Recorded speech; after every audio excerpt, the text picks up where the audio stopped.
I wanted to do a quick video today covering my Steinhart and how it's developed over the last few months, and just talking about it being a watch that is perfect for a NATO strap. I don't think I've shown this NATO strap on this channel yet, but this is a standard, I think they call it desert sand, some kind of khaki inspired strap, and I think it is perfect, specifically because it matches the loom pip at the top, and it would be even better if there was a patina to the dial. So as I'm sure a few of you know, this is a modded Steinhart. I've done a few modifications with regards to shaping the case. If I have to hold it sideways, you'll notice that the case has got a bit of a weird taper to it, and similar on the other side. What I did was I tried to manipulate the lugs so that they weren't so flat in proportion. I rounded off the underside of the lugs, which I thought was really good.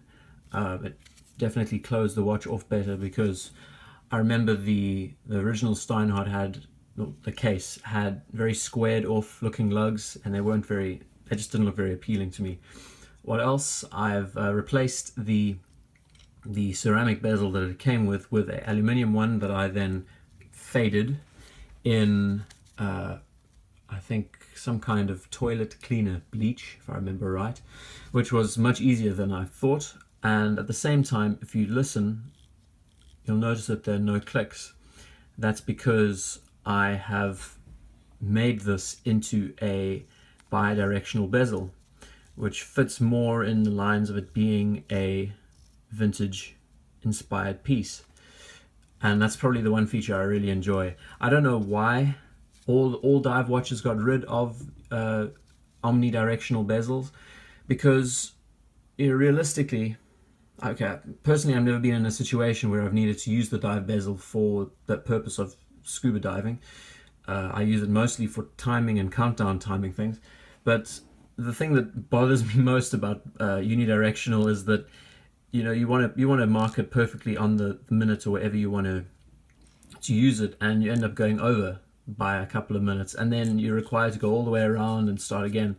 With a omnidirectional, or I think I'm just going to keep calling it omnidirectional or bidirectional, you're able to manipulate it much easier and makes life a little bit simpler. So I use this watch every day when I go to the gym. I use it lifting weights and swimming and everything in between. This watch does take bashing and all the rest. I think on the corner of the bezel there's a few scratches at the 50, but other than that, this thing is bulletproof.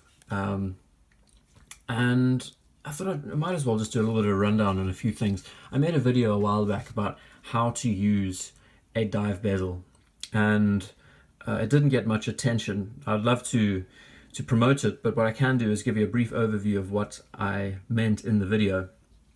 Most times we are told that to use a dive bezel you have to line it up to the minute hand, and you just calculate elapsed time. And that's cool, that helps a lot.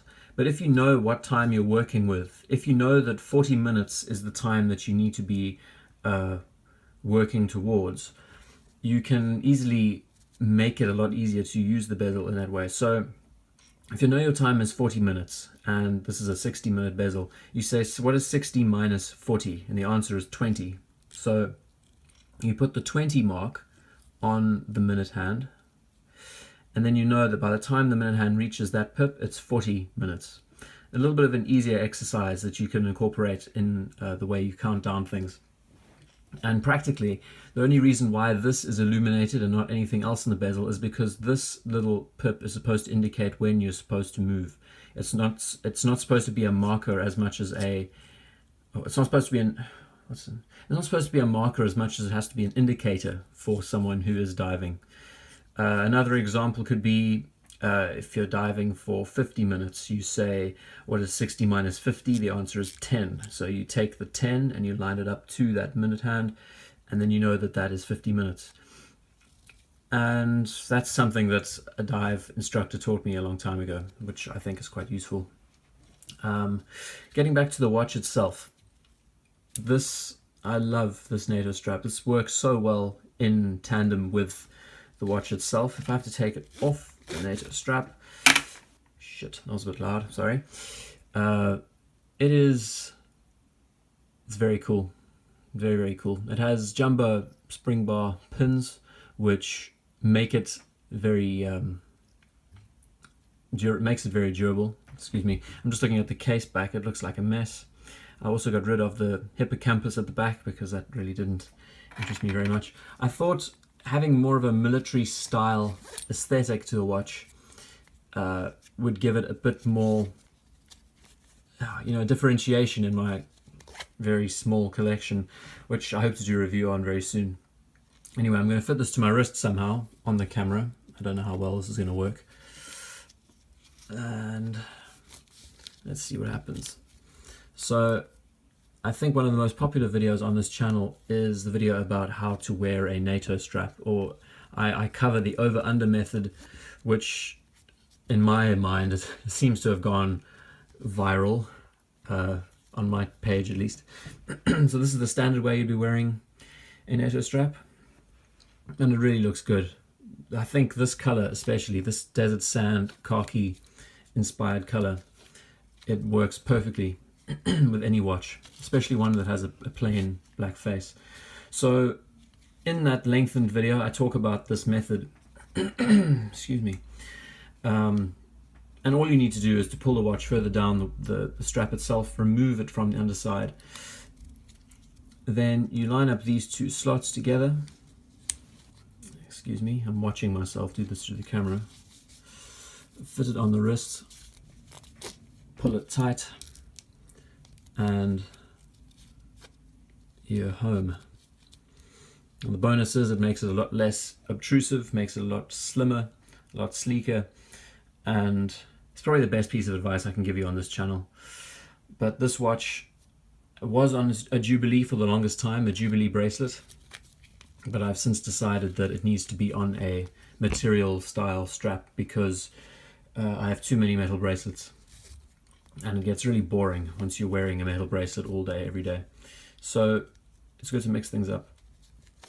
So thank you for watching this little clip. It's more like a summary of what the watch is going through, how it's fared. Let's talk about the movement quickly before I sign off. It is bulletproof.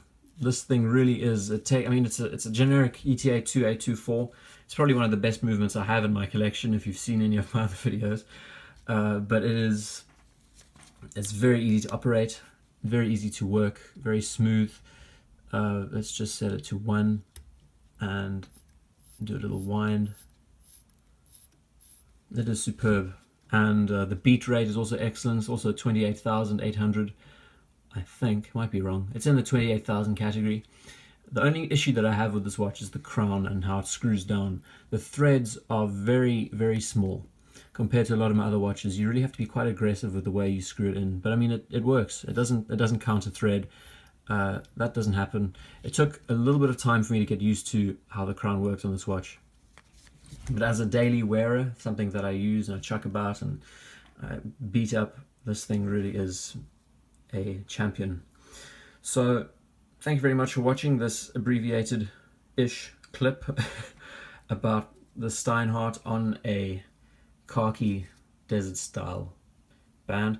I've talked about the bezel and how best to time with the bezel, and also my secret NATO strap technique. I hope you enjoyed it, and I'll see you in the next one.